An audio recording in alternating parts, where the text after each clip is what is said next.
প্রতিনিয়ত আল্লাহর কাছে এটা চাওয়া যে আমাকে তুমি আরো বেশি শান্ত করো, আমাকে একেবারে শান্ত নদীর মতো করে ফেলো। তাৎক্ষণিক দৃষ্টিতে মনে হবে অমুক ঠকাচ্ছে তমুক ঠকাচ্ছে, কিন্তু আপনাকে ভাবতে হবে ঠকাক, আমি ঠকে যেতে রাজি, কিন্তু ভেতরে ভেতরে আপনি কখনোই ঠকবেন না। আপনার হৃদয়টা যদি সমুদ্রের মতো করে ফেলেন, সেই সমুদ্র থেকে কেউ এক বালতি জল নিলে একটু কমবে না, আর সমুদ্র থেকে গ্যালন গ্যালন পানি নিলেও কমে না। আমার মনে হয় হৃদয়টাকে সমুদ্রের মতো রাখাটাই শ্রেয়। ছোট পুকুর কিংবা জলাশয়ের মতো না রাখলে খুব ভালো হয়। মন যদি বড়ই করব তো সমুদ্রের মতো বড় করব, যত পারি জল নিয়ে যা, কিছুই যায় আসে না আমার। আর যারা কঞ্জুস তারা হয়তো বা ওই যে শৈবাল দিঘিরে বলে উচ্ছে করে শির, লিখে রেখো এক ফোঁটা দিলাম শিশির। তারা হয়তো এক ফোঁটা শিশির দিয়ে বলবে যে আমি কিন্তু তোমাকে এক ফোঁটা শিশির দিয়েছিলাম। আপনার সেটাকেও অবজ্ঞা করার দরকার নেই, আপনি বলুন যে হ্যাঁ আমি ওটাতেই কৃতার্থ, ভাগ্যিস তুমি দিয়েছিলে, তাহলে আজকের মতো টইটুম্বুর হতে পারতাম না। এই যে কাউকে স্বীকার করাটা, এটাও ভালো।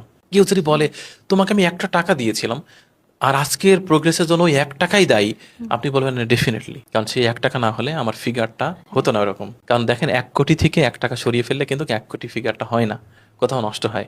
সুতরাং 1 টাকার মূল্য আছে। সুতরাং কেউ যদি বলে যে তোমার জীবনের জন্য আমার অমানবিক অবদান, একেবারে মাথা নুইয়ে বলা উচিত অবশ্যই, তুমি না থাকলে আমি হয়তো বা পারতাম না আজকে। তাতে কিচ্ছু হবে না, লোকটা হ্যাপি থাকলো, আপনারও ভালো লাগলো। বিশ্বাস করেন, তর্ক করে না একটু নিজে ভালো থাকা যায় না।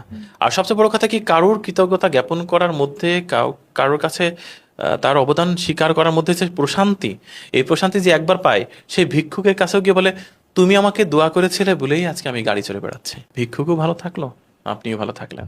মানুষের অবদান স্বীকার করলে আমার মনে হয় না দোষের কিছু, ভালো থাকা যায়।